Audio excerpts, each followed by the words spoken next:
Donc, j'ai donné tous les éléments qui vont être partie de notre algorithme pour faire le décodage. Notre algorithme pour le décodage va baser sur le calcul des métriques de branche. Calcul métrique de branche. Donc, on peut faire ça. Après ça, ça va être le calcul de métrique de chemin. Et avec les métriques de chemin, nous allons faire une comparaison pour choisir le chemin gagnant et éliminer l'autre. Donc, j'ai donné les éléments. Comment calculer la métrique de branche, comment calculer la métrique de chemin, comment faire cette comparaison. Maintenant, nous allons prendre un exemple dans Sclar où on fait toute cette opération pour un des notre exemple de séquence reçue.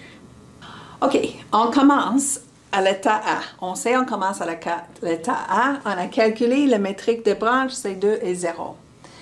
Tout est facile maintenant parce qu'il n'y a pas beaucoup de possibilités parce que je sais que je commençais à A. Donc, juste 2 transitions valides possibles. Mais maintenant, la branche devient aussi un chemin. J'écris c'est quoi la métrique des chemins à côté. Donc, cette transition, c'est 2. Cette transition, c'est 0. Je passe à la prochaine étape du temps. Et maintenant, je commence à remplir mon treillis parce que maintenant, j'ai commencé à 2 états A et B. Donc, il y avait 2 états ici, A et B possibles. Donc, quand je commence à examiner la transition temps 2 et temps 3, et il y a 4 transitions valides possibles. Pour chacun, j'ai calculé c'était quoi la métrique de branche. J'ai regardé l'encodeur et les séquences reçues et j'ai écrit la métrique de branche. Pour chacun des points de terminaison, il y a un chemin de deux transitions valides et je calcule pour ces 2 transitions, c'est quoi la métrique de chemin. Donc, le total 2 plus 1, c'est 3. 2 plus 1, c'est 3. 0 plus 2, ça donne 2. 0 plus 0, ça donne 0. Donc, maintenant, j'ai une métrique de chemin. Je passe à la prochaine étape du temps. Et maintenant, j'ai toutes les A, B, C, D, tous les 4 étapes possibles au départ. Donc, j'ai 8 transitions valides. Pour les transitions valides, chacun a une métrique de branche associée. OK, maintenant, j'entre dans le régime permanent. Donc, pour tout le reste de mes intervalles de temps, il y aura toujours 8 possibilités, 8 métriques de branche à traiter. Donc, c'est ça qu'on commence maintenant à voir la manipulation le plus souvent. Donc, mon algorithme, pour déterminer c'est quoi la séquence la plus probable, qu'est-ce qu'il fait? On commence par examiner un état de destination. Donc, pour voir comment ça fonctionne, cet algorithme, considère l'état A. Comment est-ce qu'on aurait pu arriver à l'état A? Mais il y a toujours 2 possibilités. Parce qu'il y a toujours 2 chemins qui amènent à un état. Donc, ce chemin, il vient de où pour arriver à cet état A? Donc, il y a 2 possibilités. Il y a le chemin d'en haut, parce qu'il y a 2 transitions. Il y a un qui est plus haut, l'autre plus bas. Donc, juste pour avoir un vocabulaire, pour être capable de suivre ce que je discute.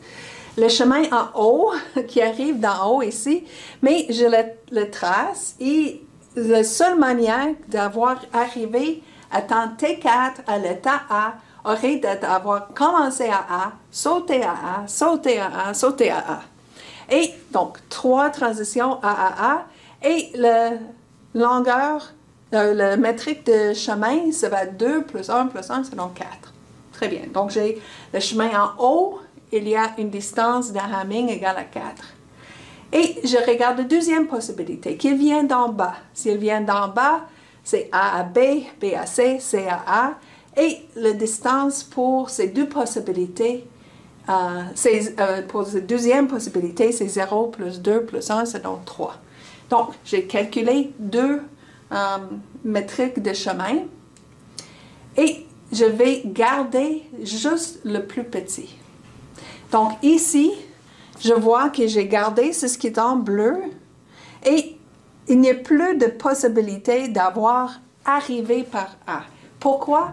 Parce que plus que le temps développe, quand je vais calculer le chemin, la métrique de chemin pour toutes les étapes plus tard, mais il y aura toujours deux chemins qui auraient pu arriver ici et il y aura un qui ajoute toujours moins que l'autre.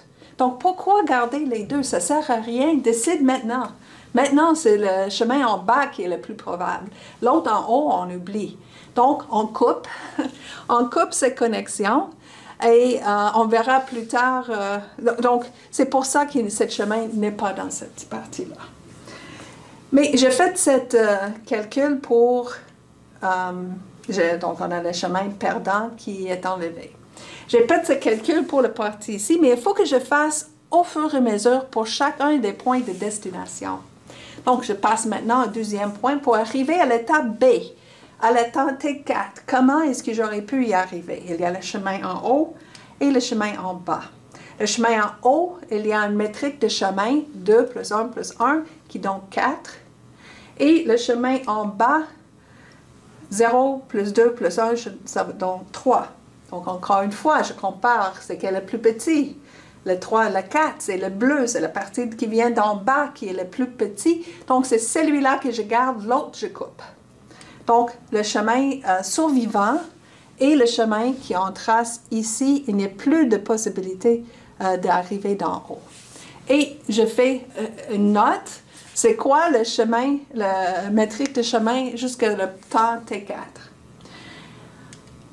Et je continue de cette façon pour les deux autres états C et D. Je fais la même chose. L'état C, finalement, il y avait un chemin avec longueur 0, il était tracé ici, et avec D, tracé ici. Donc, pour chacun des 4 états, je fais chacun des décisions, lequel garder, je coupe l'autre. Et une fois que j'ai coupé tout ce qui n'était pas possible, finalement, le résultat, ça semble à cette version. Qu'est-ce qu'on remarque dans cette version? On ne sait pas c'est quoi le point final à T4. Est-ce qu'il doit être vraiment état A, B, C ou D? Toutes les possibilités sont gardées. Mais si je retourne en arrière pour tous les chemins, je remarque que chacun des chemins, il a décidé que la transition de temps 1 à temps 2 était la transition de l'état A à l'état A. Donc, on appelle ça une convergence, une merge en anglais, que toutes les possibilités de destination, ils sont tous d'accord pour ce qui s'est passé entre le temps 1 et T2. Maintenant, je prends une décision. Maintenant, je peux dire, pour cette transition, était vraiment pointillé une logique 1 qui était les données. Donc, c'est maintenant que je sors. Si j'étais forcée et je dis qu'il y a T4, il faut que je décide c'est quoi la séquence qui a été envoyée, mais je serais obligée de regarder toutes les métriques de chemin et choisir le plus petit. Mais c'est ce que je préfère, c'est d'attendre. Attendre pour voir, peut-être je vais changer d'idée, peut-être d'autres cheminements va éclaircir c'est quoi qui est passé entre T2 et T3 pour décider ici. Mais une fois que j'ai une convergence, rien à discuter, maintenant ça sort des données pour cette transition. Quand nous allons, on peut attendre, chaque fois qu'on attend, pour attendre cette convergence, il faut que je garde en mémoire chaque chemin et la métrique. Et plus que j'avance dans le temps, plus que ça peut prendre de mémoire pour garder toutes les séquences possibles. Donc, on va avoir un choix à faire pour le temps, soit le temps qui en veut de considération, le temps ou la latence, et deuxièmement, la mémoire. Nous allons préciser exactement c'est quoi le besoin en mémoire pour certains décodeurs. Et ça se peut que je vais échouer de mémoire. Et quand j'échoue de mémoire, à ce moment-là, je vais être forcée de décider. Par exemple, supposons que la longueur est juste 1. Donc, je vais être obligée de prendre une décision pour cette transition parce que je n'ai plus de mémoire pour garder toutes les possibilités. L'autre, c'est la latence. Ça se peut que si j'attends très longtemps, que mes données ne vont pas sortir assez vite et pour certaines applications, c'est très important. Donc, je vais permettre juste un certain temps et je ne vais pas supporter un délai plus long pour le décodage. En tout cas, nous allons spécifier, c'est ce qu'on appelle la longueur de troncature ou le traceback length. C'est quoi la longueur de chemin que je vais garder pour rendre des décisions plus tard de ce qui a été transmis. Donc, on va forcer la convergence après la longueur de troncature. Par exemple, je vais choisir le chemin le plus probable était avec longueur C. Donc, c'est la transition ici de B vers D. Et je vais couper ici. Et peut-être je vais garder tout le reste. Mais en tout cas, c'est la définition de longueur de troncature. Imagine que si la longueur de troncature est infinie, je peux attendre le temps que je veux, je vais avoir de meilleures performances.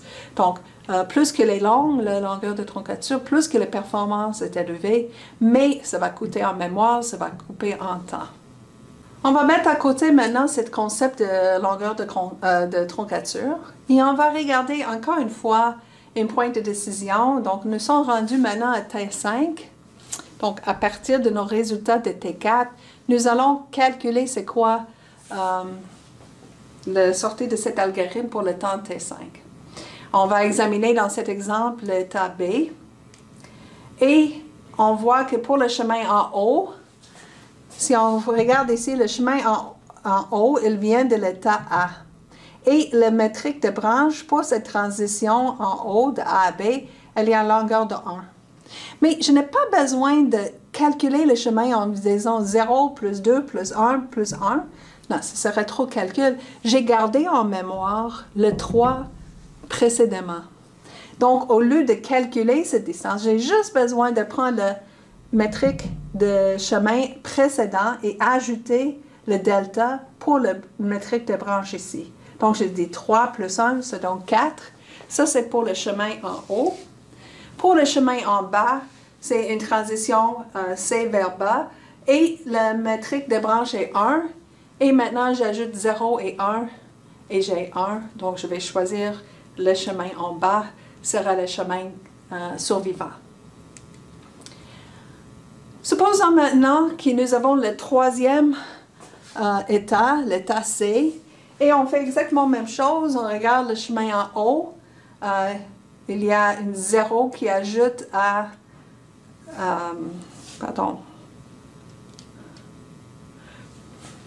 chemin en haut qui vient de l'état B qui a une longueur de 3. Donc 3 plus 0, ça donne 3. Et le chemin en bas, vient de l'état D. Donc 2 plus 1, ça donne 3. Donc les deux calculs, ils donnent le même chiffre 3. OK, donc dans tous les exemples précédents étaient définitifs, il y avait un qui était plus petit que l'autre. Le plus petit était le gagnant. On arrive ici. On ne sait pas. Ça peut être l'un, ça peut être l'autre. Il n'y a pas un qui est plus probable que l'autre. Ils ont la même vraisemblance. Donc, qu'est-ce qu'on fait? Qu'est-ce qu'on fait? Ce n'est pas important. Et je décide maintenant, parce que je ne vais pas avoir plus d'informations plus tard pour décider entre ces deux choix. Je ne peux pas décider, je lance une monnaie et je choisis un ou l'autre. Et je garde un qui vient de gagnant et l'autre est perdu pour tout le temps. Donc, voici un résumé de ce qui est notre prochaine étape aurait été. On avait T5 avant d'avoir fait nos calculs. T5, après d'avoir choisi quel chemin, on a coupé le chemin de A vers A ici. Donc, on a coupé là. Donc, tout ça a été coupé. Et, etc. Et on a toujours une seule convergence. Donc, on passe à la transition T5, T6. On calcule c'est quoi la métrique de branche. On fait notre calcul et on arrive à ces 4 possibilités pour le chemin gardé. Et on remarque que maintenant, on a une autre convergence.